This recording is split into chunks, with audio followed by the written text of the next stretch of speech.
Le Maroc n'a pas loupé, le Maroc n'a pas raté son entrée dans la compétition. Le Maroc était opposé à l'Angola et le Maroc s'est imposé sur le score de 2 buts à 0. Un premier but à la 29e minute de Imad Raï, attaquant de la Renaissance sportive de Berkane plutôt, et un but contre son camp de Balanga à la 81e minute, les amis. Le Maroc, belle entrée, les gars.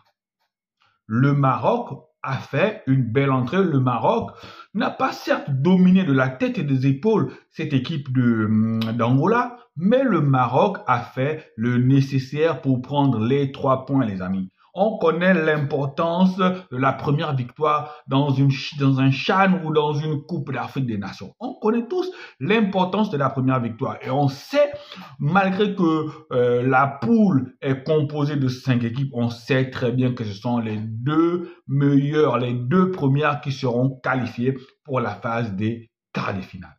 Et le Maroc n'a pas fait dans la dentelle, le Maroc n'a pas tremblé. Les hommes de Tariq Sekteoui ont été disciplinés. Les hommes de Tariq Sekteoui ont appliqué les consignes. Les hommes de Tariq Sekteoui ont joué un football simple, mais un football efficace, les amis. Un football simple, mais un football efficace. Et dans cette poule composée du Maroc, du Kenya, de la Zambie, de la RDC et de l'Angola, je ne vois pas cette équipe du Maroc perdre le reste des matchs. Je ne vois pas cette équipe du Maroc qui a gagné contre l'Angola, qui n'est pas dans ce groupe-là, l'équipe la plus faible. Je ne vois pas cette équipe du Maroc ne pas se qualifier pour la suite.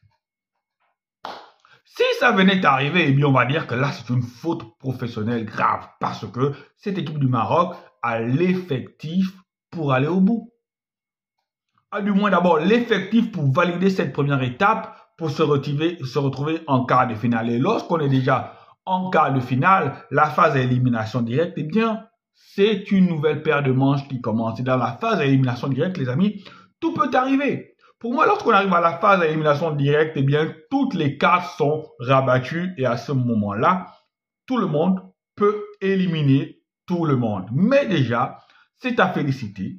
Un Maroc solide, un Maroc bien techniquement, un Maroc bien tactiquement, un Maroc qui récite ses gammes, un Maroc qui ne tremble pas, un Maroc qui joue sur ses atouts. C'est ce qu'on a vu aujourd'hui. C'est ce qu'on a vu aujourd'hui. Pour le deuxième match, il faudra que les attaquants marocains se mettent plus en jambes, plus en vue, parce que voilà, Raï n'est pas un pur attaquant, c'est plus un ailier, milieu, les choses comme ça. Et après le deuxième but, c'est plus l'adversaire qui le met. Mais il faut provoquer sa chance. Il faut provoquer sa chance et c'est ce que le Maroc a fait. Le plus souvent, les grandes équipes, on n'a pas besoin d'en faire plus. On a juste besoin d'élever un peu le curseur et parfois ça passe tout seul.